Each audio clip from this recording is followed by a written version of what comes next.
अस्सलाम वालेकुम वरहमतुल्लाहि वबरकातुहू। आज का बड़ा ही स्पेशल दिन था। ये ब्रेकफास्ट का मेन्यू था टर्किश की तरफ से। बहुत ही स्पेशल इन्होंने और लजीज़ किस्म का ब्रेकफास्ट हमें दिया, क्योंकि गेट टुगेदर फैमिली का था यहाँ पर। और वॉक के साथ थी, वॉक भी बहुत ही आलीशान वॉक थी। आप ब्रेकफास्ट देखिए, तमाम की तमाम वो चीज़ें थी जो एक्स्ट्रा ऑर्डनरी फीलिंग और बहुत ही हेल्दी।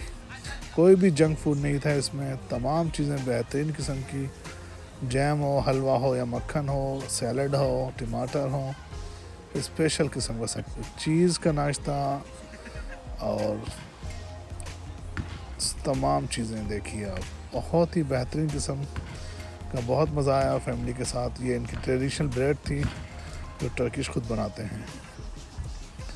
आज का दिन बहुत ही स्पेशल रहा, बच्चों को बहुत ही ज़्यादा मज़ा आया, क्योंकि पूरा दिन उनको यहाँ पे खेलने का मिला। फिर उसके बाद जो वॉक थी बड़ी स्पेशल थी। अपना ख़ास तौर पे ख्याल रखें, दुआओं में याद रखिए। चैनल देखते रहिए, लाइक और सब्सक्राइब कीजिए। अस्सलाम वालेकुम वरहमतुल्लाहि वबरकातुहू।